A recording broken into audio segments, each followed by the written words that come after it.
Hey guys, Alex Sturgeon here, HobbyTown, HobbyPlex, and we're here at the After Hours headquarters, and we're about to do a build series on the Tamiya TA07RR. It's been a long winter, and we've done a lot of off-road racing, and among many of the other projects I have, I realized that the annual Tamiya Championship Series race at the Plex is taking place in about 1 month exactly from now. And once again, I wasn't gonna have a car, and so I kind of felt like I needed a little change of pace. And so we're gonna go on-road racing, and we're gonna document start to finish here as I open this baby up and start building it. I'm gonna be racing GT2 21.5 motor, and I should have all the electronics. So all I really need to do is just get this thing built and get it to the track. So let's see what happens.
Okay guys, we're getting there already.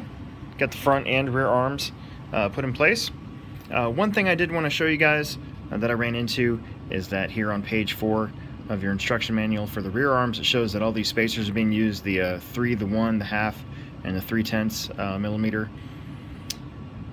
Yeah, that's too many. When I installed them in the car, the rear arms were pretty bound up.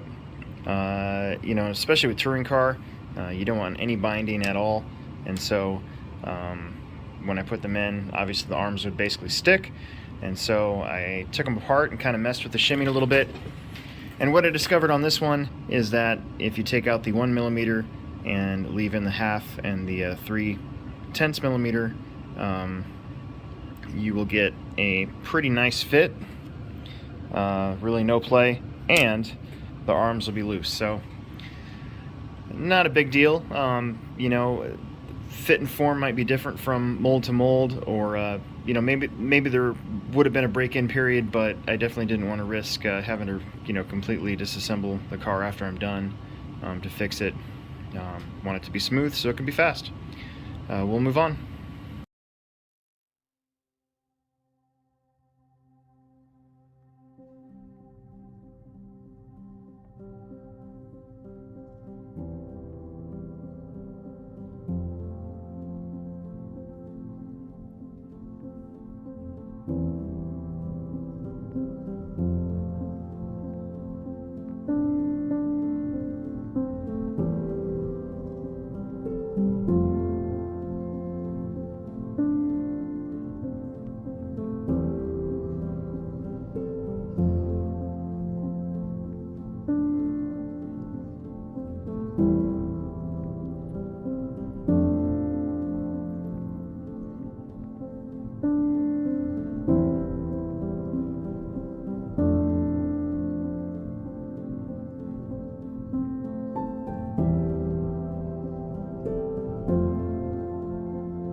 Alright guys, well part of the manual, it's not the manual's fault, it's just something I totally missed, and I had to actually go back and fix it. When I was putting the belt in place and I had the transmission here and I had the two differentials in here, I actually forgot, or I didn't see it, right here, this little guy right here that says remove.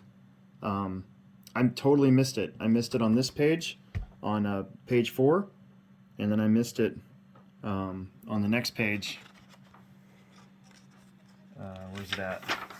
Right here, step 7. So that is a good reminder to always thoroughly check the instruction manual, especially if you're known to complain about instruction manuals, because it was there, I just totally missed it. And basically it was the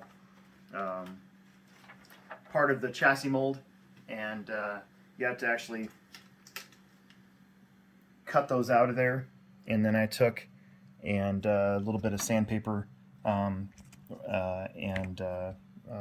made them really nice. So yeah, whoops, just a friendly reminder, but other than that, everything is going together extremely well, and we'll move on.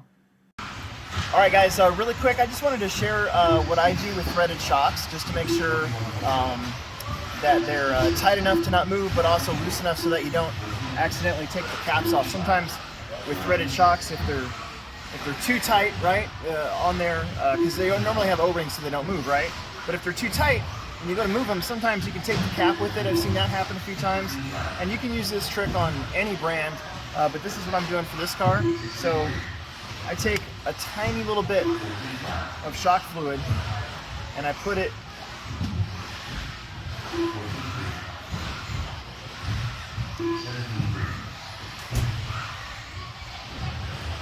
right on the O-ring, just a tiny little dab of it. You don't even need to coat the entire thing.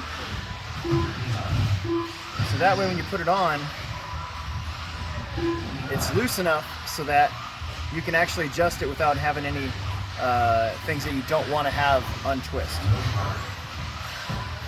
So just keep that in mind when you're building your shocks. These Tamiya shocks went together really well, and we'll continue on.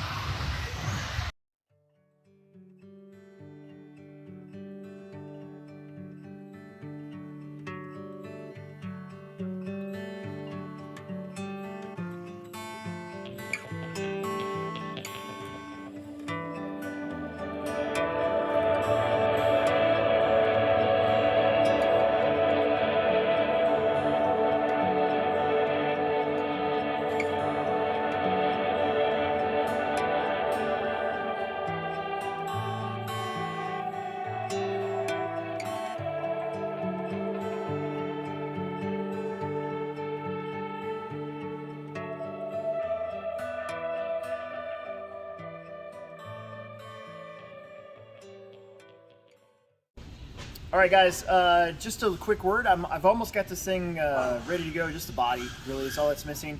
But I did want to give you guys a look and see at my electronics. So for the TCS race, we all have to use the exact same locked end bell 21.5 Reedy motor.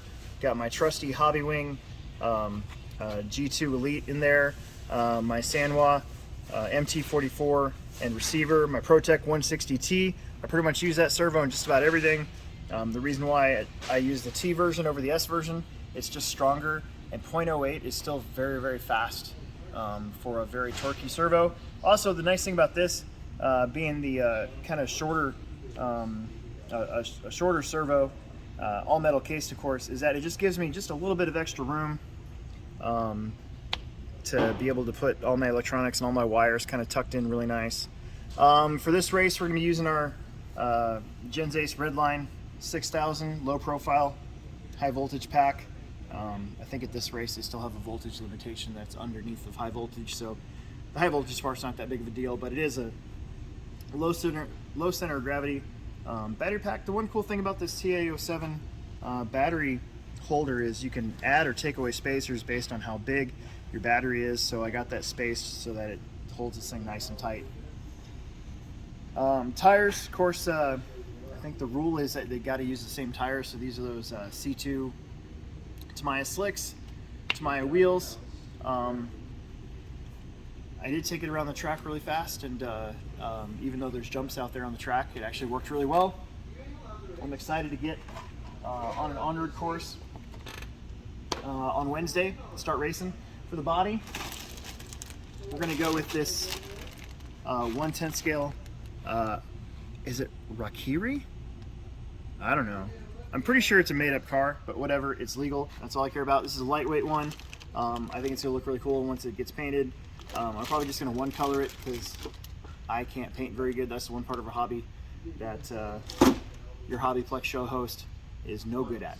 So up next, we'll get this painted, and we'll get this thing, we'll get some footage once we get back to an on-road track. Right now it's an off-road, carpet off-road, but until then, we'll keep moving on this video.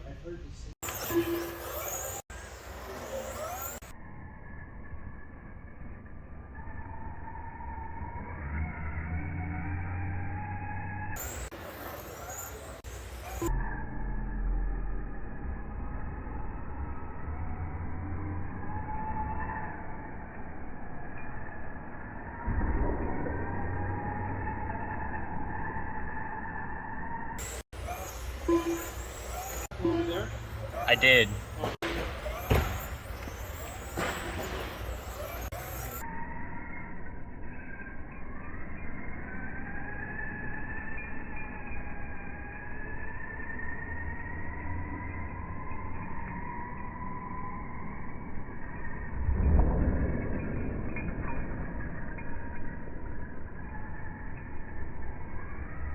Get one more shot at Dennis here.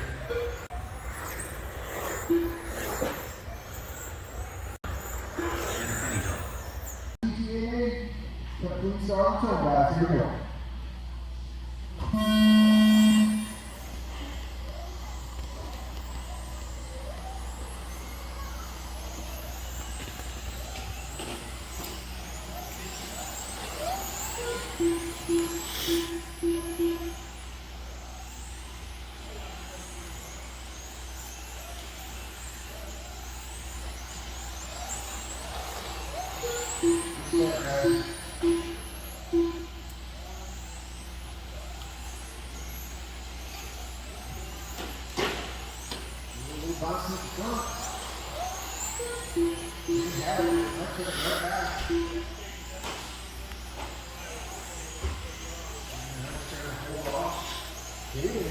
Get by to that fourth spot.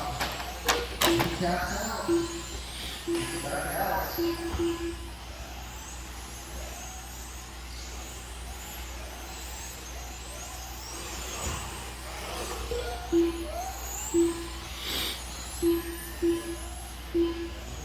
Good mark. 11 eights.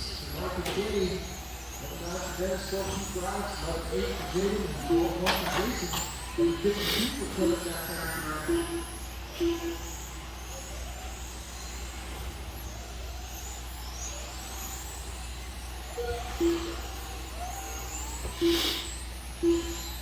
And 11-6 on the last one here. Goes back up on white. Correction there. And pulls up a lot to that. 11-6 for Kenny. You can know how back to Alex. On the fourth spot.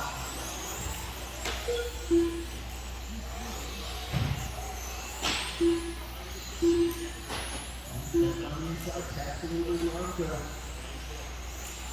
He counts out his Arca. There's a gap here now. This is 11-9 for his fast lap on that one.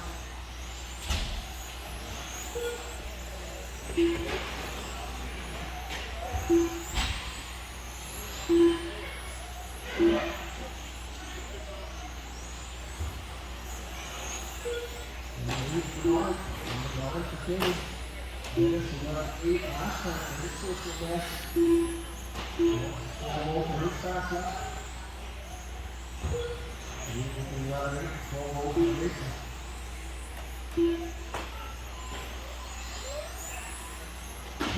Jason's going to head out there.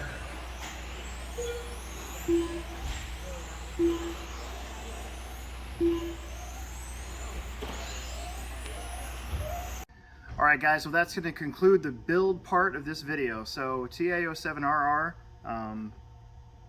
got through everything, got the car together, got the electronics in it, participated in Wednesday night racing and then now Sunday racing.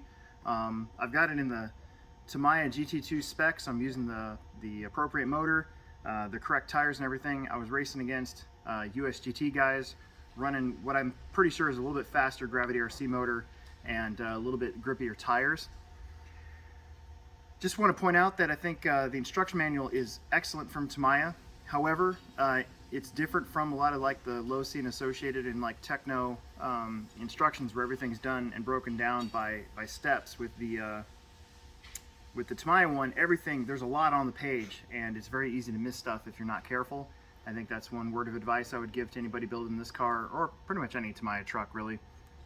And then also, the setup on this car needs some work. Out of the box stock setup on black carpet, it's not very good. So, in my opinion, the front end carries a lot of the whole car around. I felt like it didn't have enough rear grip.